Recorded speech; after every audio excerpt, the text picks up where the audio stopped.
Hello everyone, આજે આપણે start કરવાનું છે એમિનો એસિડ.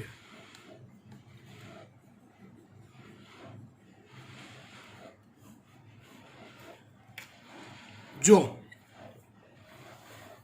આપણે સૌથી પહેલા જોયું હતું મોનોસેકેરાઇડ,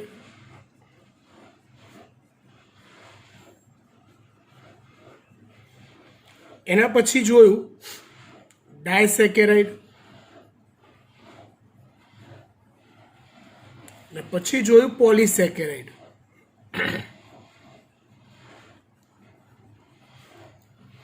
જેને આપણે કાર્બોદિત અથવા કાર્બોહાઈડ્રેટ કહી દીધું. એવી રીતે ત્યાર પછી આપણે જોયું ફેટી એસિડ્સ, આલ્કોહોલ અથવા ગ્લિસરોલ અને એના પછી જોયું લિપિડ. આપણે ખરેખર શીખવું હતું કાર્બોદિત,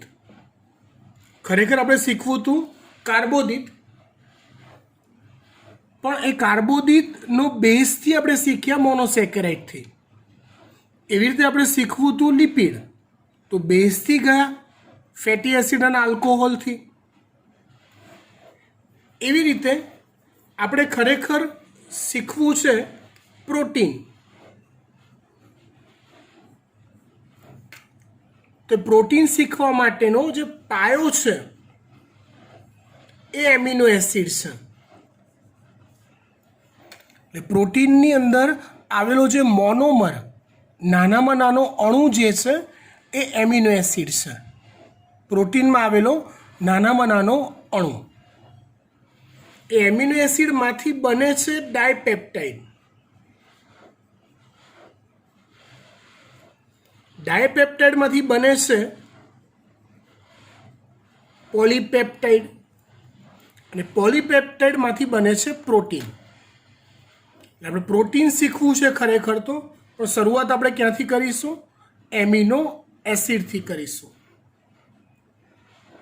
બરાબર. હવે આપણે સમજીએ, આ ખાલી નોલેજ માટે છે, યાદ રાખવા માટે. આ હોમવર્કમાં નથી, યાદ રાખવાનું, હોમવર્કમાં નથી. એમિનો એસિડ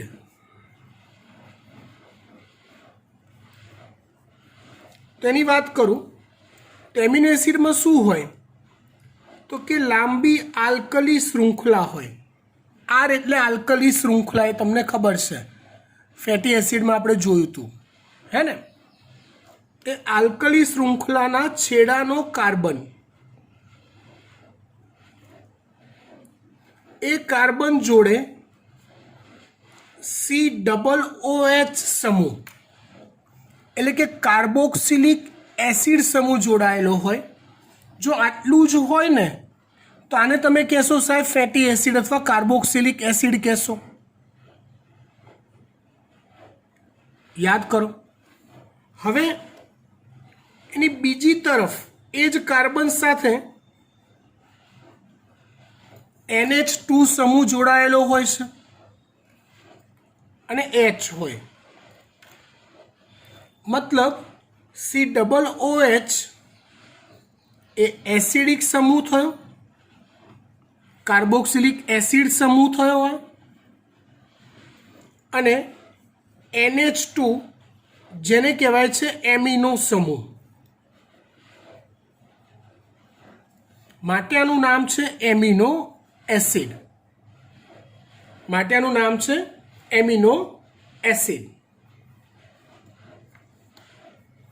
હવે એનું અર્થઘટન શું કરી શકાય તો કે આર એટલે આલ્કલી શૃંખલાના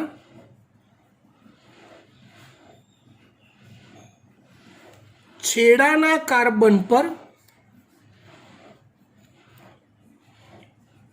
એમિનો સમૂહ તેમજ કાર્બોક્સિલિક એસિડ સમૂહ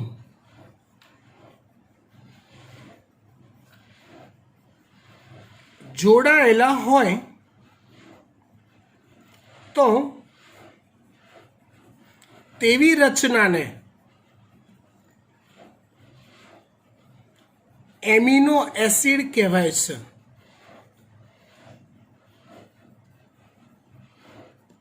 એવી રચનાને એમિનો એસિડ કહેવાય છે. હવે મૂળભૂત રીતે એમિનો એસિડ એ ઉભય ગુણધર્મી છે.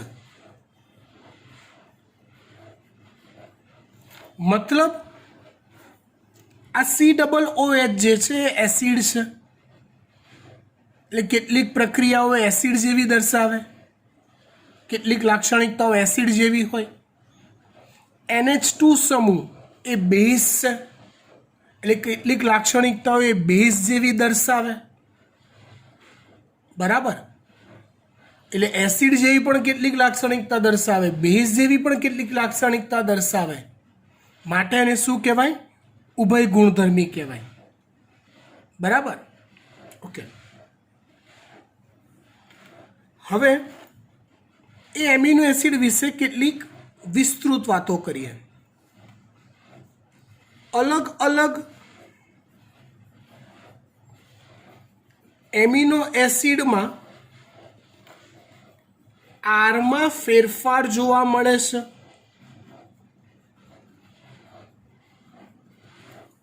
મતલબ આરની અંદરના જે ફેરફાર હોય એને આધારે એમિનો એસિડનું નામ અથવા પ્રકાર બદલાઈ જાય. બાકી આટલી વસ્તુ જે છે, આટલી એ દરેક એમિનો એસિડમાં કોમન હોય. આર બદલાતું રહે. શું બદલાતું રહે? ખાલી આર. બાકી આટલી વસ્તુ એ દરેક એમિનો એસિડમાં કોમન હોય છે.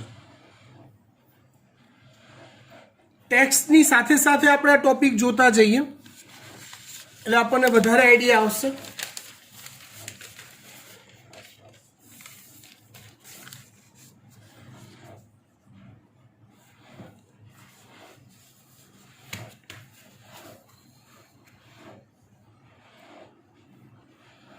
એમિનો એસિડ, તો એમિનો એસિડ એક કાર્બનિક રસાયણ છે, તે તો આપણને ખબર છે. એમિનો એસિડ એક કાર્બનિક રસાયણ હોય છે જેમાં એક કાર્બન એવો હોય છે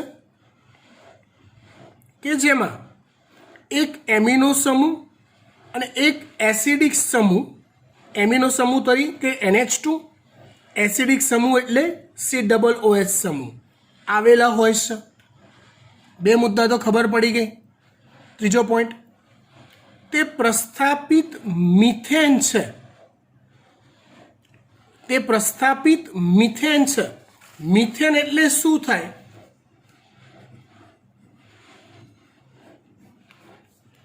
તો કે CH4 થાય. મને આટલું કેમેસ્ટ્રી તો આવડે છે, હે ને? મિથેન એટલે થાય CH4. જે હકીકતમાં આવું હોય, CH H H H આ રીતે હોય. અહીંયા તમને વાક્ય એવું આપ્યું છે, તે પ્રસ્થાપિત મિથેન છે. એનો અર્થ મિથેનમાંથી બનેલી રચના છે. શેમાંથી બનેલી? મિથેનમાંથી બનેલી રચના છે, એટલે કે પ્રસ્થાપિત મિથેન છે એવું કહેવાય. કઈ રીતે? તો જો બેટા, અહીંયા H છે ને એ દૂર થઈ જાય, એની જગ્યાએ COOH જોડાઈ જાય. આ H દૂર થઈ જાય, એની જગ્યાએ NH2 જોડાઈ જાય.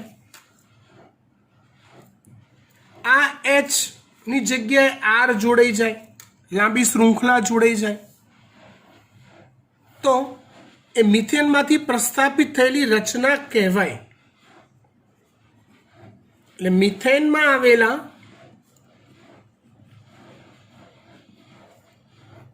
4 હાઇડ્રોજન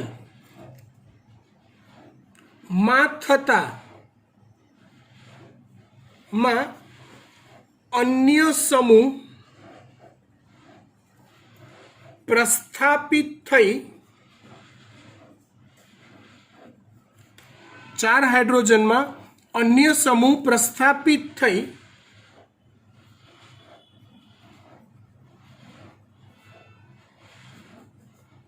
એમિનો એસિડનું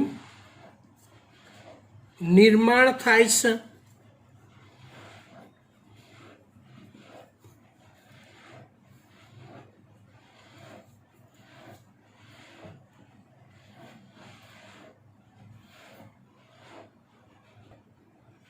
ત્યાર પછી આગળનો મુદ્દો જોઈએ. તે પ્રસ્થાપિત મિથેન છે જેમાં 4 પ્રતિસ્થાયી સમૂહ 4 સંયોજકતા સ્થાને જોડાયેલા હોય છે. મિથેનમાં જે 4 હાઇડ્રોજન છે એમાં અલગ અલગ બીજા સમૂહો જોડાઈ અને એમાંથી એમિનો એસિડનું નિર્માણ થાય છે.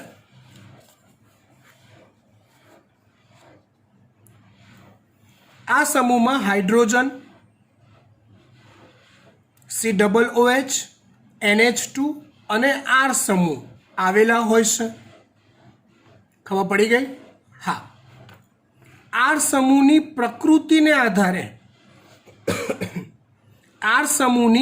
પ્રકૃતિને આધારે એમિનો એસિડના ઘણા પ્રકાર પડે છે. મતલબ R તરીકે કોણ જોડાયેલું છે, R તરીકે કોણ જોડાયેલું છે એના પરથી નક્કી થાય છે એમિનો એસિડના પ્રકાર. અહીંયા કેટલાક એક્ઝામ્પલ આપ્યા છે કે જો R સમૂહ તરીકે H જોડાયેલો હોય તો તે એમિનો એસિડ ગ્લાયસિન કહેવાય છે. જો કોઈ પણ એમિનો એસિડનું આ કોમન સૂત્ર થયું COOH NH2 H અને R. હવે R તરીકે એટલે કોઈ પણ એમિનો એસિડ માટે આ તો લખી જ શકાય. હવે જુઓ બેટા, R તરીકે જો ખાલી હાઇડ્રોજન હોય, બાકીનું એમનું એમ જ છે બધામાં, હા, ખાલી હાઇડ્રોજન હોય તો એ એમિનો એસિડને કહેવાય છે ગ્લાયસિન. રાઈટ. એવી રીતે જો R તરીકે CH3 હોય, R તરીકે જો CH3 હોય તો એ એમિનો એસિડને કહેવાય છે એલેનિન. શું કહેવાય છે એમિનો એસિડને? એલેનિન કહેવાય છે. એવી રીતે જો R તરીકે CH2OH હોય એટલે કે R તરીકે હાઇડ્રોક્સી મિથાઇલ સમૂહ હોય, R તરીકે હાઇડ્રોક્સી મિથાઇલ સમૂહ હોય તો એને સેરીન કહેવાય છે. આ થયો હાઇડ્રોક્સી અને CH2 એટલે મિથાઇલ, તો એને સેરીન કહેવાય છે. આવા અલગ અલગ 20 પ્રકારના એમિનો એસિડ આપણા શરીરમાં જોવા મળે છે. આવા કેટલા પ્રકારના એમિનો એસિડ જોવા મળે છે? તો કે 20 પ્રકારના. અને 20 પ્રકારમાં જે ફેરફાર હોય એ ખાલી શેમાં હોય છે? આરમાં હોય છે. ફેરફાર ફક્ત શેમાં સર્જાય છે? આરમાં સર્જાય છે. ફરી એકવાર, R તરીકે જો H હોય તો હાઇડ્રોજન સમૂહ હોય તો એ ગ્લાયસિન બનાવે. R તરીકે જો મિથાઇલ સમૂહ હોય, CH3 સમૂહ હોય તો એલેનિન બનાવે. અને R તરીકે જો હાઇડ્રોક્સી મિથાઇલ હોય, CH2OH, તો એ સેરીન બનાવે. સમજી ગયા? પહેલું પેજ ખબર પડી ગઈ? Okay, done. આગળ વધીએ.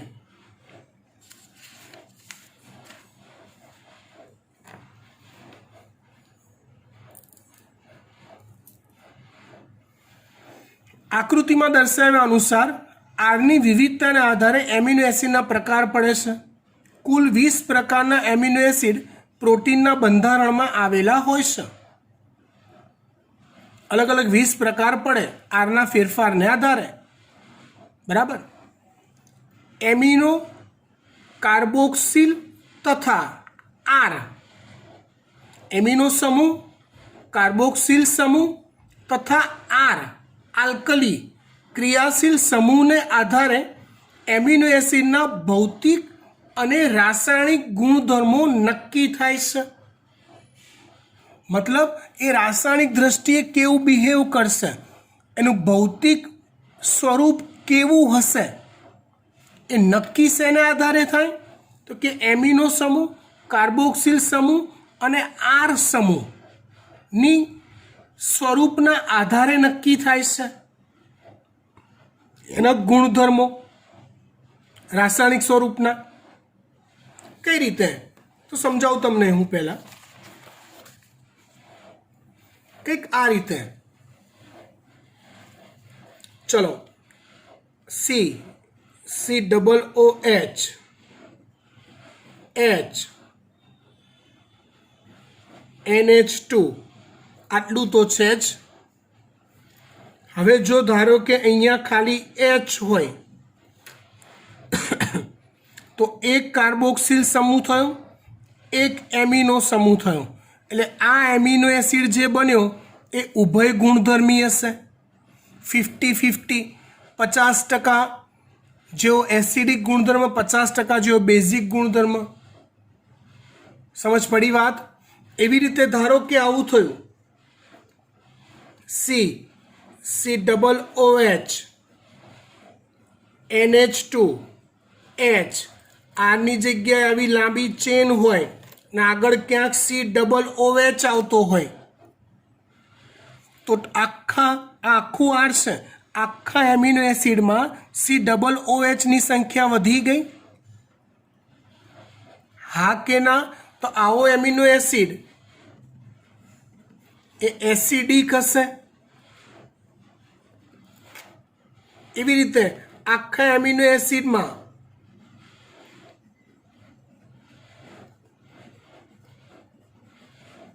આટલું તો હશે જ, આગળ ક્યાંક બીજો NH2 સમૂહ આવતો હશે તો ઓલ ઓવર બેઝિક સમૂહની સંખ્યા વધી ગઈ। એટલે આવા એમિનો એસિડ કયા સ્વરૂપના હશે? બેઝિક સ્વરૂપના હશે। ખબર પડી વાત? હા કે ના? કેટલાક એમિનો એસિડ એવા હોય કે જેમાં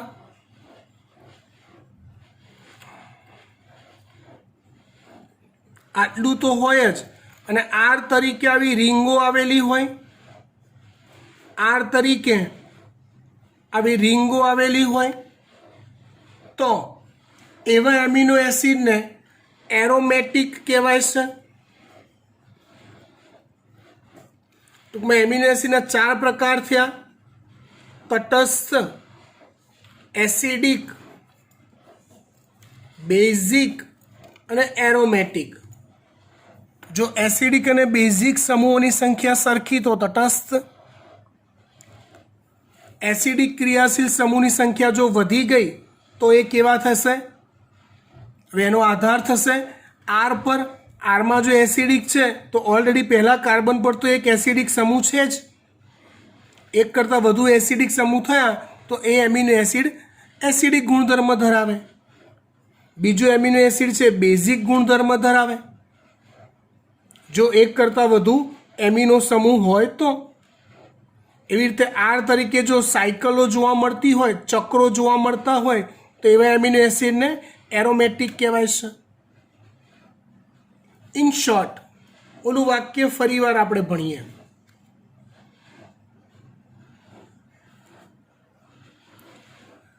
એમિનો સમૂહ, કાર્બોક્સિલ સમૂહ તથા આર ક્રિયાશીલ સમૂહને આધારે એમિનો એસિડના ભૌતિક અને રાસાયણિક ગુણધર્મો નક્કી થાય છે। ખબર પડી ગઈ હવે આ વાક્યમાં? આઈ થિંક હા।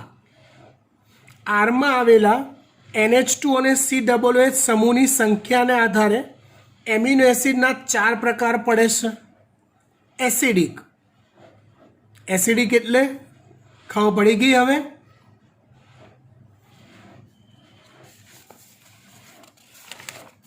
આ રીતે એસિડિકમાં પહેલા કાર્બન પર તો COOH છે જ, એના કરતાં બી વધારે COOH થાય ટોટલ આરના લીધે, તો એસિડિક ગુણધર્મ ધરાવે.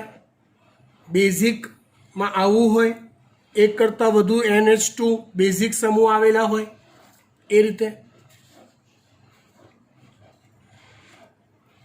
તો એસિડિક એનું ઉદાહરણ છે ગ્લુટામિક એસિડ, બેઝિક એનું ઉદાહરણ છે લાઇસિન, તટસ્થ એનું ઉદાહરણ છે વેલાઇન, અને એરોમેટિક એનું ઉદાહરણ છે ટાયરોસિન, ટ્રિપ્ટોફેન, ફિનાઇલ એલેનિન. ઓકે, એમિનો એસિડમાં એમિનો સમૂહ અને કાર્બોક્સિલ સમૂહ આયનીકરણ પ્રકૃતિના હોય છે, એટલે કે આયનીકરણ પામી શકે તેવા હોય છે. આયનીકરણ પામવું એટલે શું, પહેલાં તો મારે એ ક્લિયર કરાવવું પડે, પછી આ પરફેક્ટ ખબર પડશે. ધ્યાન આપજો બરાબર. વાત આપણે સમજવા જઈએ છીએ. આયનીકરણ પામવું એટલે શું?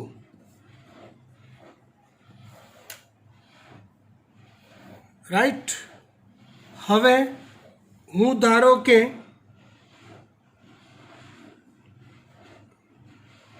Na લખું અને Na પ્લસ લખું,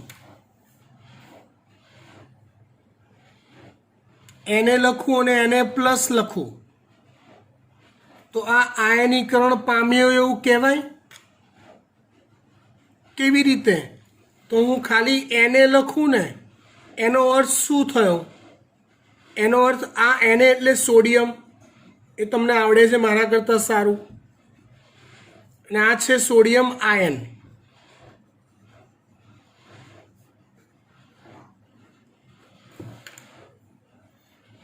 હવે Na છે તો એનો અર્થ એવો થાય કે એના ન્યુક્લિયસમાં પ્રોટોનની સંખ્યા 11 છે, ન્યુટ્રોનની સંખ્યા પણ 11 છે, અને બહાર ફરતી કક્ષામાં ઇલેક્ટ્રોનની સંખ્યા પણ 11 છે.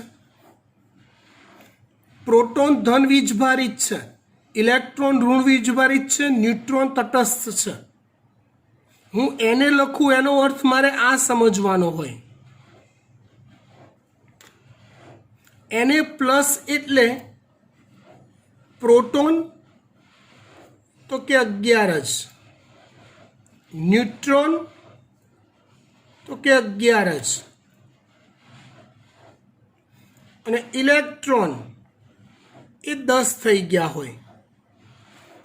મતલબ પ્રોટોન અને ન્યુટ્રોન જે સરખે સરખા હતા એટલે તટસ્થતા મળતી હતી, પણ એક ઇલેક્ટ્રોન ગુમાવી દીધો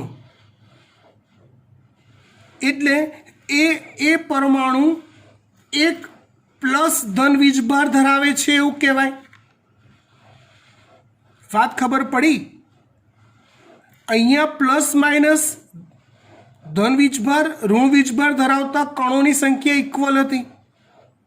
એક ઇલેક્ટ્રોન ગુમાવી દે છે તો એને પ્લસ સ્વરૂપ કહેવાય. વાત ખબર પડી? આ એક બેઝિક વાત છે. તો આ આયનીકરણ થયું એમ કહેવાય. એવી રીતે ચલો હું Cl લઉં ને Cl માઇનસ લઉં, હું Cl લઉં અને Cl માઇનસ લઉં, તો તમને ખબર પડી કે હું શું કહેવા માગું છું. આની અંદર પ્રોટોન, ન્યુટ્રોન, ઇલેક્ટ્રોન ની સંખ્યા સમાન. ખબર પડી? જ્યારે આમાં શું થયું હશે, આના કરતાં ઇલેક્ટ્રોનની સંખ્યા +1 થઈ હશે, એક ઇલેક્ટ્રોન ઉમેરાયો હશે, માટે એને ઋણ એનો ગુણધર્મ થઈ ગયો તટસ્થની જગ્યાએ.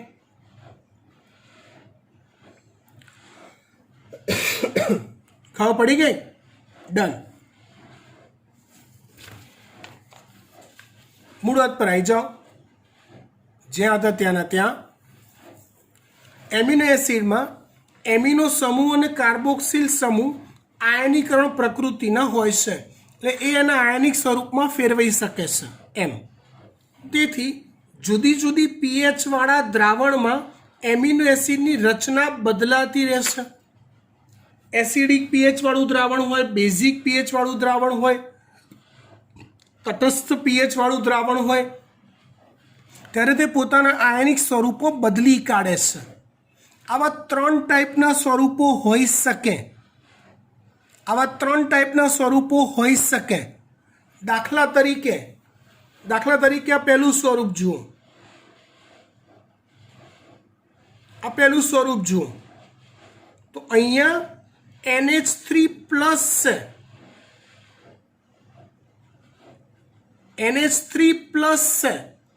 એકચ્યુઅલી હાઇડ્રોજનનો પરમાણુ ક્રમાંક 1 છે. ઉભા રહો, કંઈક સમજાવવું પડશે. હાઇડ્રોજનનો પરમાણુ ક્રમાંક 1 છે. એટલે હું હાઇડ્રોજન ખાલી લખું તો પ્રોટોન એની પાસે 1 છે, ન્યુટ્રોન 1 છે, ઇલેક્ટ્રોન 1 છે, એવું કહેવાય. હવે જો હું H પ્લસ લખું તો તમે શું કહેશો? H પ્લસ લખું એટલે શું કહેશો? એને ઇલેક્ટ્રોન ગુમાવી દીધો છે, એટલે બચ્યું શું? ખાલી એક પ્રોટોન બચ્યો વીજભારવાળા અણુ તરીકે. એટલે અહીંયા તમે કોઈ પણનો એક પ્રોટોન લો ને, એ પ્રોટોનને H પ્લસ તરીકે દર્શાવી શકાય, બંને એક જ થાય. એટલે અહીંયા ધારો કે તમને હું એમિનો એસિડનું આ સ્ટ્રક્ચર મૂકું, તમે કહો સાહેબ આ એમિનો સમૂહ ક્યાં છે? આ તો એમોનિયા થઈ ગયો, NH3. એટલે હું કહું ના બેટા, આ હજી એમિનો સમૂહ જ છે. આ એવો એમિનો સમૂહ છે કે જેની પાસે એક હાઇડ્રોજન પ્લસ, મતલબ કે એક પ્રોટોન ઉમેરાયેલો હોય એવો એમિનો સમૂહ છે આ. એટલે NH3 પ્લસ મતલબ એમિનો સમૂહ વિથ 1 પ્રોટોન એક્સ્ટ્રા, તો એને NH3 પ્લસ કહેવાય. એટલે આવો એમિનો સમૂહ ધન વીજભારિત થઈ ગયો. Is it clear? યા. એવી રીતે આ ત્રીજું સ્વરૂપ જુઓ તો એમાં COO માઇનસ કર્યું છે. મતલબ શું થયો? એક પ્રોટોન દૂર થઈ ગયો, ઇલેક્ટ્રોન રહી ગયો અને એક પ્રોટોન દૂર થઈ ગયો. ખાલી COOH હોય તો અહીંયા પ્રોટોન ઇલેક્ટ્રોન બંને છે માટે H છે. પણ ધારો કે આમાંથી પ્રોટોન નીકળી ગયો આ રીતે. એક મિનિટ, ક્યાં ગયો આપણો ભાઈબંધ? હા, ધારો કે આ પ્રોટોન નીકળી જાય તો બાકી સૂર્યો ખાલી ઇલેક્ટ્રોન. તો એ અણુ જે છે એ COO માઇનસ કહેવાય. તો શું આ COO માઇનસ નવો સમૂહ કહેવાય? તો કે ના, આ COOH જ સમૂહ છે. પણ COOH માંથી એક પ્રોટોન ગુમ થઈ ગયો છે એવો COOH છે, જેને કહેવાય COO માઇનસ. મતલબ હું આવું લખું તો એ એમિનો સમૂહ જ છે, હું આવું લખું તો એ કાર્બોક્સિલિક એસિડ સમૂહ જ છે, પણ આયનીકરણ પામેલા છે. આમાં એક પ્રોટોન ઉમેરાયેલો છે હતો એના કરતાં, આમાં એક પ્રોટોન દૂર થયેલો છે હતો એના કરતાં. તમે સ્માર્ટ છો, સમજી ગયા. પણ જો બંને આવા આયનિક સ્વરૂપના હોય તો એવા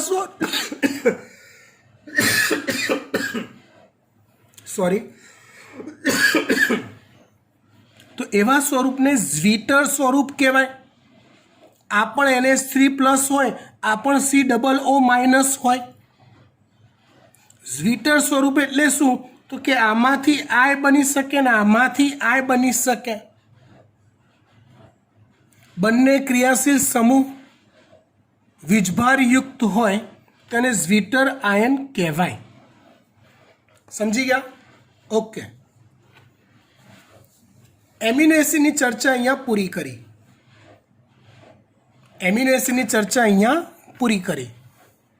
ત્યાર પછી આપણે જોવાનું છે ડાયપેપ્ટાઇડ.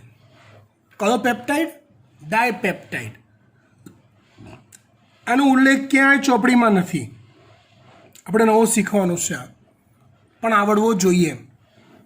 ડાયપેપ્ટાઇડ એટલે શું? તો કે એમિનો એસિડના બે અણુઓ એકબીજા સાથે નિર્જલીકરણની ક્રિયા દ્વારા જોડાય. એમિનો એસિડના બે અણુઓ એકબીજા સાથે નિર્જલીકરણની ક્રિયા. નિર્જલીકરણ એટલે આવી ગયું આગળ, પાણીનો અણુ દૂર થવાની ક્રિયા. અને જોડાણ સ્થાનેથી H2O પાણીનો એક અણુ દૂર થાય તો બનતી રચનાને ડાયપેપ્ટાઇડ કહે છે. એમિનો એસિડના બે અણુઓ એકબીજા સાથે નિર્જલીકરણની ક્રિયા દ્વારા જોડાય. જોડાણ સ્થાનેથી પાણીનો એક અણુ દૂર થાય તો બનતી રચનાને ડાયપેપ્ટાઇડ કહે છે. આવા વચ્ચે જે જોડાણ રચતો બંધ હોય એને પેપ્ટાઇડ બંધ કહે છે.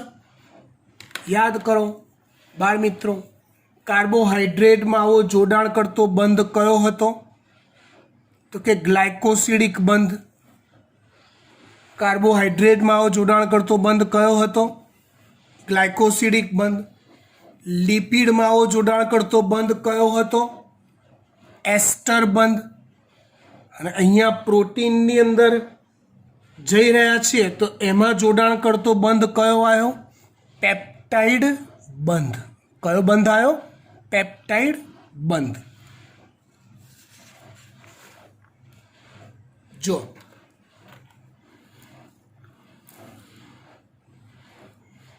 ધ્યાનથી સમજો, થોડુંક ધ્યાનથી સમજો. એમિનો એસિડના બે અણુ COOH જે ખરેખર આ રીતે હોય છે, C=OH. આ COOH સમૂહ થયો આ રીતે. NH2 તો આ રીતે છે. H અને R1 એટલે એક આલ્કલી સમૂહ ધરાવતો એક એમિનો એસિડ. એવો R2 એટલે બીજો એમિનો એસિડ. એવો R2 એટલે બીજો એમિનો એસિડ. આખો અગાઉ જે એમિનો એસિડ દોર્યું આ એનું એ જ છે, પણ બધી જ જોડાણ સંયોજકતા મેં ખુલ્લી આપી દીધી છે અહીંયા.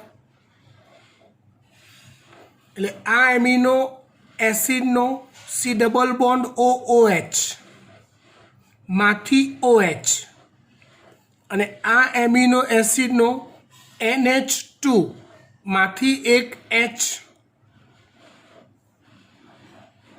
H2O અલગ થઈ ગયા. જોડાણ બંધ કોની વચ્ચે રચાયો? આ કાર્બન અને નાઇટ્રોજન વચ્ચે. મેં ખાલી આ H2O આટલા જ દૂર કર્યા, બાકી બધું મેં એમનું એમ જ લખ્યું. NH2 C R1 H C=O જોડાણ બંધ આ ઉડાડી દીધું. Nitrogen H C, R1 H C=O. જોડાણ બંધ આ ઉડાડી દીધું. નાઇટ્રોજન H C HHR2R2COOH તો આ જે આખો અણુ બન્યો એને ડાયપેપ્ટાઇડ કહેવાય, જેમાં એમિનો એસિડના 2 અણુઓ જોડાયા છે એવો અર્થ થાય. અને વચ્ચે જે જોડાણ કરતો બંધ આવ્યો મિત્રો એને કહેવાય પેપ્ટાઇડ બંધ. એને કહેવાય પેપ્ટાઇડ બંધ.